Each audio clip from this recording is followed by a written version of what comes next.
there are, I'm not real sure about your particular subject area, but I would venture to say that within each of your domains, there are models of either effective instruction or models that you follow to help guide your students to learning what you want them to learn or to apply what you want them to learn. In my field, there are a plethora of models for technology integration, and I'm going to introduce you to one today called Tpack. And Tpack and I go way back to qualifying exam land, and I use it all the time to make sure that my technology is supporting what it needs to be supporting. So I'm going to introduce this to you today, a little something for you to think about when you start designing courses and want to incorporate technology. And then maybe throughout the semester and into next year, I'll sprinkle you with other ones that take a little bit different view of how technology that works in a classroom or in an instructional setting. But we got to start somewhere, and this is kind of, to me, one of the easiest ones to internalize and apply. So our objectives for this session is to describe Tpack model as a guide to find the best interaction of curricular standards, sound pedagogical choices, and technology settings or selections. Apply basic concepts associated with technological, pedagogical, and content knowledge. And then we're going to finally effectively evaluate and appropriately select technology to explicitly support and enhance student learning. Okay, so this is a short video on what Tpack is. And I bet you we're not going to be able to listen to it. Today we are going to answer the question, what is because the microphone is plugged in and Caroline is not here. So how about we will come back to that video and I'll explain to you what Tpack is, technology. Okay, so technology. We have to define technology. What is it? Most people assume that technology is something that you have to plug in. But really, technology is defined as anything that helps make your job easier. So, for example, the pen that you are holding while you take notes is a technology. What was it before it was a pen? It was like a chisel and a rock, right? So technology, pen, made our lives easier to write. And so when I'm speaking throughout this particular lecture, don't limit your thinking of using this framework to only things that can plug into the wall. It can be any material, any what are those things? Any of those dummies that lay up in y'all's mannequins? Yeah. That's a technology that you have in your classroom. So I would say, possibly a saddle could be used as a technology. Makes things a little easier back in this area when you're riding a horse. So in thinking about this framework, and thinking about your own classes and the things that you use in your class, don't limit yourself to plugs. That's what that video said. So let's talk about technology integration. Integration is the use of technology resources in daily classroom practices. It doesn't come in and just shine spotlights everywhere. It's integrated into what we're teaching and what we're learning. It's routine and transparent. When a technology doesn't work properly, it distracts people from what they need to be learning. So we want to make sure that you use whatever that technology you're thinking about, you use it regularly, and that way it becomes transparent and not a distractor. It's accessible and readily available for the task at hand. It doesn't do you any good to plan on using technology if you don't have it there with you when you're teaching. It kind of reminds me back to the pen. It doesn't do a student any good to take notes if they forget to bring a pen to class to do so. So it has to be readily available and accessible. Supports curricular goals and helps students effectively reach their goals, because that really is what we're in the business about doing. Another thing you might want to think about is you may bring a technology to your classroom and say you have to use this technology, but if you have an access a variety of tools, then students can select the ones that both suit them and what they're working on. So for example, if I'm making a video for your class, I may choose to use that Spark, that Caroline, because it's really easy. But then Caroline may be like, I don't want to use that one, so she would go and use Vocaroo, which does audio recording. So you want to make sure that your students have access to a variety of choices so that they're not limited and constrained, and they can focus on the content rather than trying to learn something to be able to produce something for you. Technology integrations provide students an opportunity to build deeper understanding of content. And the integration of technology depends on a couple of things. What do you have available for people to use? How much access do they have? Do they have access to what you're talking about and using in class, out of class? And then who is using the technology? Is it your students or is it you?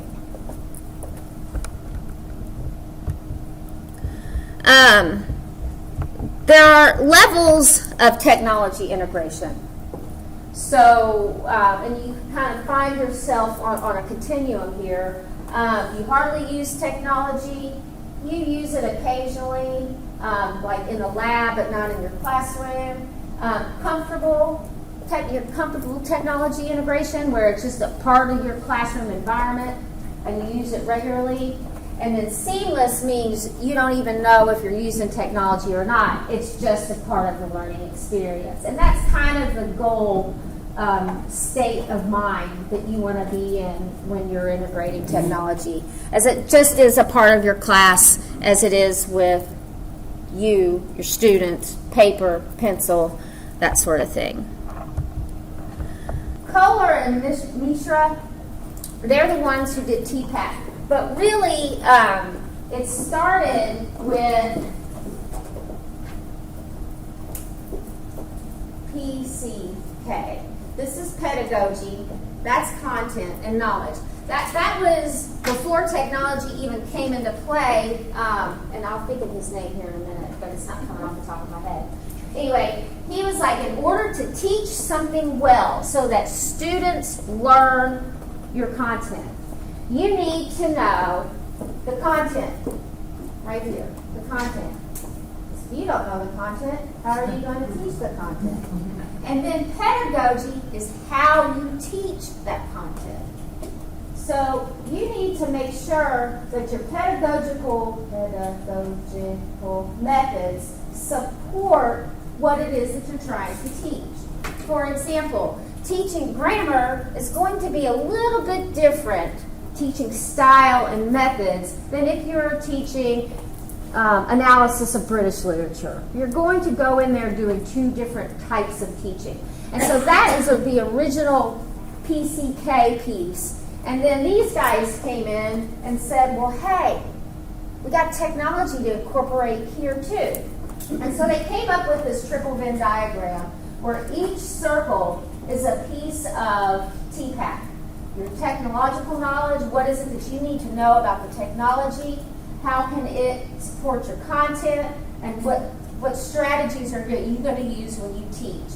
And so your goal is to be right here in this little sweet spot where everything is all joined together seamlessly. So we're going to deconstruct each piece just so, again, one of the things that we're here to do today is to ask you, kind of enlighten you and provide you more tools when we ask you to integrate technology. The technological knowledge, the technical piece is your partner. It's not more important or anything, but it's there to help you and support you. Anything can be a technology. Virtual manipulatives, laptop, your smart board. Some of you all may have like manipulatives that you use in class, hands. That would be your technology. Pedagogical knowledge. How are you teaching? Are you using direct instruction? Are you using group work? Inquiry method, modeling, graphic organizers? And so how can your technology be selected to support how you are teaching? And then content knowledge, that's our subject areas. And so you consider all three of these pieces when designing instruction and using technology. So in the Venn diagram, that other piece was right here, but you also have these pairs. So technology, pedagogy, how teaching and learning can change when particular technologies are used in particular ways. So for example, I want to poll my class on a debatable topic. Before we had cell phones, you wanted to be without identifying who's voting for what, you would put their heads down on the desk and you would vote like that. Okay? But now we have polling apps that we can use on our phone and that sort of thing. So how can we use these particular teaching methods to support what it is that we're or how we're teaching it? Knowing the affordances and constraints of a range of technology tools as they relate to appropriate pedagogical design. So what that is saying is not every technology is going to support how you're teaching. You really need to consider. You can't just throw the technology in there and think it's going to work. It has to match. Kind of like when we pick out our outfits in the morning, it has to match.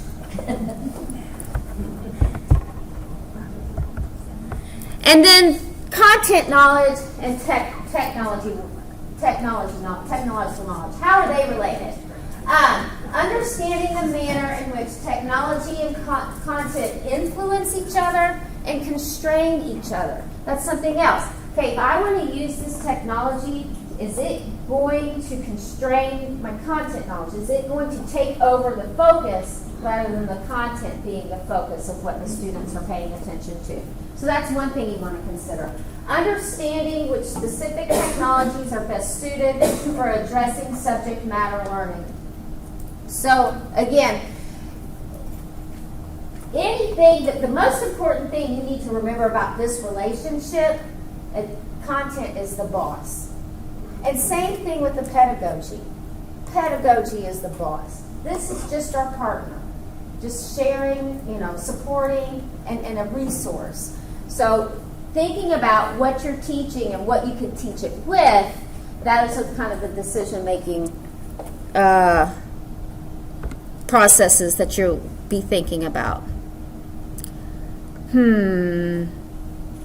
Pedagogical content. Knowledge of pedagogy that is applicable to teaching of specific content. So again, I would think that in your criminal justice course, there are certain types of pedagogy that work. Case studies, scenarios, that sort of thing. We may not get that type in like a math course. You're not going to use necessarily maybe stats and probs, some case studies there, but that wouldn't be the dominant pedagogical method as far as that's concerned. So you want to make sure that number one, you think about your subject matter and best practices. This is no joke. Presenting it in multiple different ways, and that's where technology can support you there. Students don't all learn the same, and standing up here and talking to them probably isn't reaching as many of them as you think or want to think. And so when considering technology, what technology can you use to adapt the instructional materials so that it reaches more people?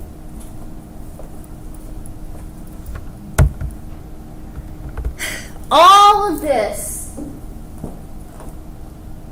is surrounded by the context of your classroom, and you all are the people that define that. Okay? The context of my classroom was a whole lot different than the context of the math teacher down the hallway. Mine looked like a zoo. Hers looked like a regular classroom. The context was we taught two different things, and I'm a different person.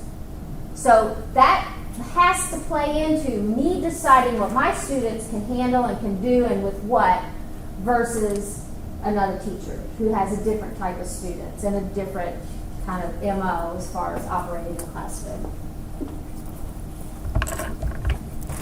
If I'll get some markers and we'll mark on the board, because that's how you roll.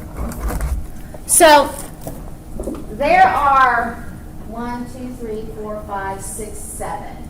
There are 7 different little categories for each piece. 7 different things to consider.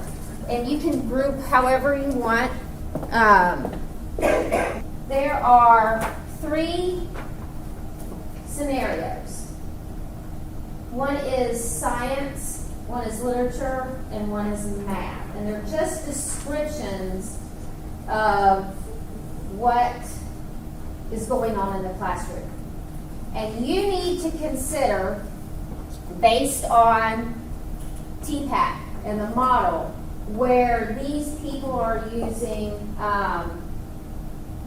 identify on the Tpack diagram where you feel the scenario fits. So you're going to read the case study, figure out, are they doing more technological, pedagogical, and less content? Kind of see where these people are as far as their teaching is concerned.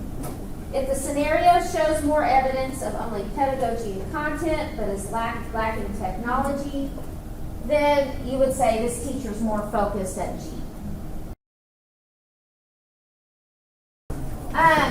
You guys ready?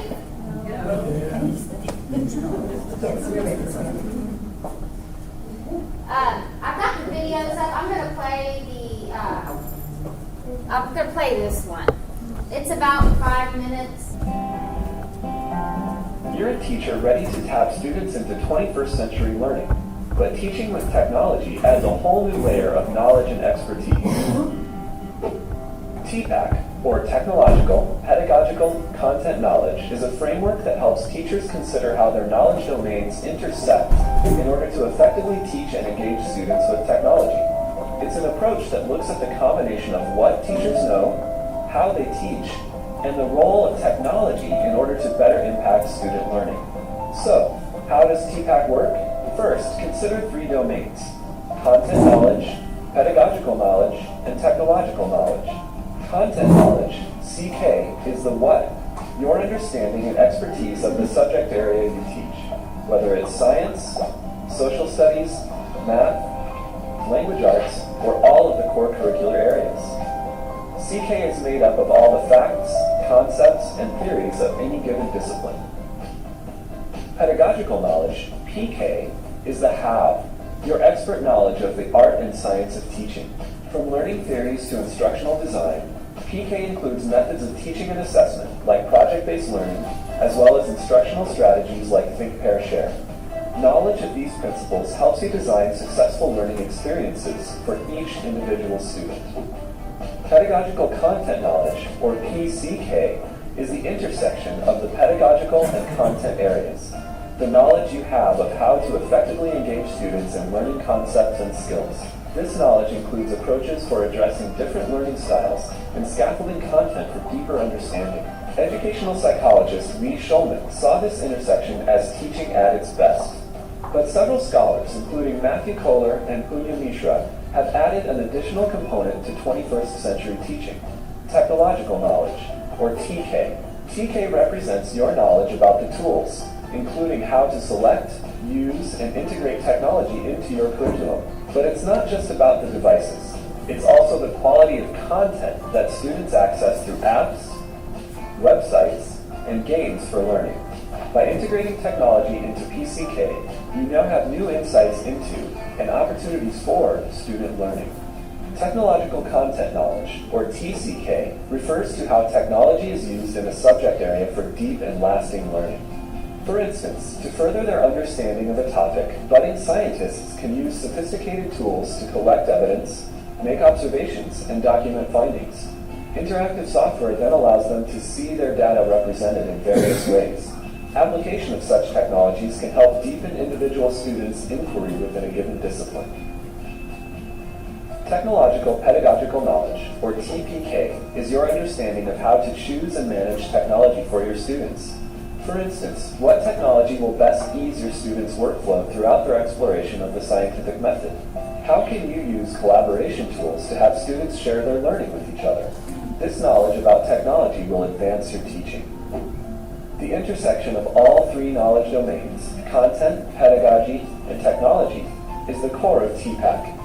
This center area refers to your understanding of how tools can enhance your teaching and support student learning more deeply and effectively. For example, when learning about water pollution, students could explore 3D models of bacterial cellular structure and then create their own animated images to analyze local water sources. They then could share their findings virtually with a prominent field expert. This dynamic interplay of all three components is Tpack, the heart of innovative teaching. You can use the Tpack framework to assess your own knowledge of content, pedagogy, and technology. Consider which areas you feel confident about and which areas you can improve upon. But also think about how you can collaborate with others at your school or in your professional learning communities to combine your strengths. For example, you could meet with your technology coordinator to brainstorm ways to redesign learning experiences. And knowing that each student, each teacher, and each classroom differs, the dotted line around the framework symbolizes the context that affects how Tpack is applied in a practical sense. Tpack takes into account that every classroom context is unique due to variations in professional development, school climate, and available resources. In conclusion, Tpack will help you remember to start with your content and pedagogy, and then layer in technology. Sometimes we get excited about a new technology, and then we design a lesson around that particular tool. But in doing so, it's easy to lose sight of goals and objectives for student learning. Tpack reminds us that technology is just part of great teaching. It's truly an intricate combination of content, pedagogy, and technology that make for innovative teaching and learning. So, what does your Tpack look like? Okay, he did the beauty of a script. You know, it's sitting right in front of them. It just flows a lot better. So let's talk about our scenarios. But I gotta get them. So what do you think? Where do I have volunteers? Just speak out, speaking groups for our science.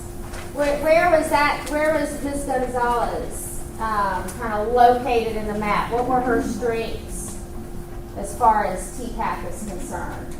She had the most varied and the most thoroughly prepared lesson that integrated a wide range of modern technologies. She didn't rely on just old school technologies. Right. And she also switched up the pedagogical stuff. Sorry, we didn't sort of take it with that. By having them break into small group discussions while they were going along, she assessed for prior knowledge, created a bridge between prior experience and the new stuff they were learning, and all stuff there. It was a really nice example. Yeah. Ms. Gonzalez has got it going on. She's got it going on. Yeah. Anybody else wanted to comment on Ms. Gonzalez at all? How about Mr. Smith in literature? What do you think about him? Yes, ma'am. Well, I loved it. And for a couple of reasons. One, he's a Shakespeare buff. That's wonderful. But he starts out and you think it's all old school. And he's doing it because he loves it. It's not really the curriculum, but he's going to do it anyway. And he starts out by talking, and you think, here we go, the same old thing. But a couple of things to start out with. One, he is really big on content. He knows his stuff. He's not just a buff. He knows how to share it in such a way that the students enjoy and learn. He is passionate about the way that he presents it. He knows how to present it so that students will get it, even if it's done completely old school and his technology is his body and his voice. So I love that he could do old school and do it well, but that's not all he does. So then he gets into a few more, not too experimental or, scary things like they use some Venn diagrams and mind mapping diagrams, but that's not a really out there cutting edge kind of technology. But he uses it properly in a way that he knows will help them understand something better using talking about the characters. But then you think, he's going to stop there. But he doesn't just have the read and maybe act out parts, which would be fine because that's what Shakespeare was meant to do. He has him create an Animoto movie, which is something that moves him into 21st century, and with the students. And he doesn't even, I think it's good, he knows what his strengths and weaknesses maybe are. And so he knows he's passionate about talking and giving them background that maybe they don't know. But when it comes to doing Animoto, the kids probably outshine him anyway. So he says, y'all learn how to put that together, work together, you'll figure it out, and then you show me what you've got. And so they're able to put together something that even goes beyond what most theater classes would do, just putting on a show by making it into a film. So he's got really, I think he has brought in all of the elements that he needs with content, the pedagogy, and the technology. When we were looking at the different things that he did, he was in that sweet spot where everything was coming together, and the students were aware of how it was coming together, and they were learning. They were also excited about it. You can tell that they really enjoyed it. So I was very encouraged about the position of literature in our 21st century curriculum. We don't have to say it's too old school, it doesn't have any place. He's got it going on too. Yeah, that's Shakespeare. That's something, one of the things that you brought up was, he didn't know how to use the Animoto, and I can hear people telekinetically, not on that. But I know you're sitting there thinking, at least one or two of you, I don't have time to do this in my classroom. But that time of exploration and movie, that actually could have been an assignment. They have to go, and then they just bring the product to you. So I know time constraint, and I know time constraint. I know it, I understand it. They tell you, you have to teach this much stuff, and you have only 2 days to do it in. I get it. But there's ways to think creatively around that to still engage your students in 21st century teaching and learning. And then you have Mr. Madsen. Does anybody want to go to his classroom? I have a question about the literature person. Yes. Public school teacher, Mr. Smith. Probably not if he's just choosing to teach whatever. We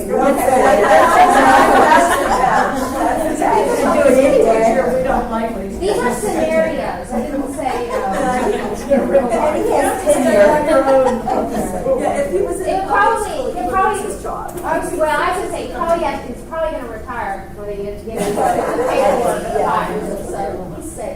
And then you have Mr. Madsen. Where is he on the scale? It was easy. And it struck me as if you had technology and pedagogy as one circle, and you looked at instructor contribution for content, those circles didn't even intersect. Yeah.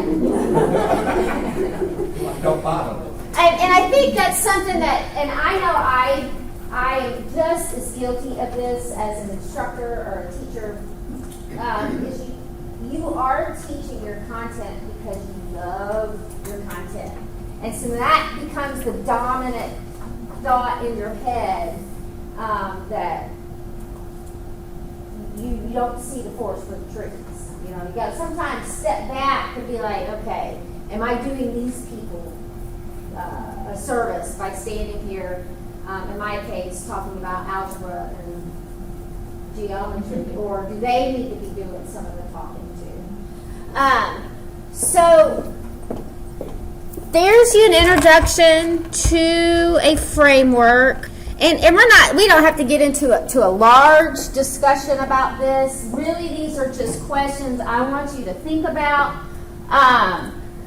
Think about where you are with your knowledge of technology, content, and pedagogy, and consider where you want to make improvements. Like I said, we're not going to sit here. This is stuff that you have to think about on your own. So think about places where you can make improvements. And then I do want to engage in this conversation because I think there's probably some things you all have done that will be, if not anything, hilarious. But did you ever get, Fisher and Kohler state, teachers need to develop a willingness to play with technologies and an openness to building new experiences for students so that fun, cool tools can be education. Okay, we're keeping them engaged, we're interacting with each other, and the technology is a tool to be able to do so. Now, can you think of a time in any of your teaching career where you've had to repurpose a technology to support a different learning experience? So let's say, is there a piece of technology, and it doesn't have to be one that you plugged in, that really was designed for this purpose, but you figured out a way that it would work for that purpose? If by anything, by necessity, like, oh no, I need something to do here, this will work. Is there any of those ideas or times that you've ever done that you would like to share? One thing I've used in creative writing classes is to take a roll of tickets, like you would sell at a carnival or something, and give everybody so many, and they have to write words on them, and sometimes I'll say what kind of words I need, 4 adjectives and 2 nouns and whatnot. But anyway, they do that, and then they put them all in a circle, in a heap, and they have to draw them out, and then they have to use those words to create a poem or a story or something. And then because those that are together, and then they have the same number on them, or one person has one and somebody else has another, then they have to join together and create a dialogue, because based on those numbers That's together. really, that's awesome. Very old school, but Yeah. it's certainly using something that wasn't meant to be used that way. Exactly, and again, your tickets are now your technology in your class. That's fantastic. I'm trying to see, what else did you use those tickets for? What other subjects? That's what's going on in my head. That's right. Does anybody else have any other little ideas you want to drop around, help your fellow colleagues out, spark their creativity? Yes, ma'am. Excuse me, in our Nursing 210 course, which is the half that I've taught is about obstetrics, and we have this really cool 5 fetal models that show from 6 weeks to full term baby grows, and their actual size and weight within each one has its little uterus of its weight. So, that's the main use, is just to show students how baby grows and changes. But we have part of that when we get to labor and delivery, where we talk about the position of the fetus, and it's very hard to understand that from a 2D picture on the screen or in the book. So I've used that full term fetus that comes out of its uterus can change its position, and then they have to figure out what position it's in from a 3D model. Right. But I can see that would be very helpful. Anybody else have anything they want to share? Yes, ma'am. Well, when we talk about stratified markets, and we look at how you grouped people together to look at the marketing strategy targeted to a specific group of people, I got one of those boxes of those foam, like things from the arts and crafts store. And so they can sort them by size, they can sort them by shape, they can sort them by color, and just as an illustration of how you could sort the same group of things based on sort of what your objective is. I used those. I had the same things in my geometry class. I know exactly what you're talking about. Now, I'm sure our horse people repurpose things that we don't need that all the time, don't you? What do you use horseshoes for? Play? What do you use horseshoes for? Well, other than. Teach them how to pull a horseshoe off. Yeah.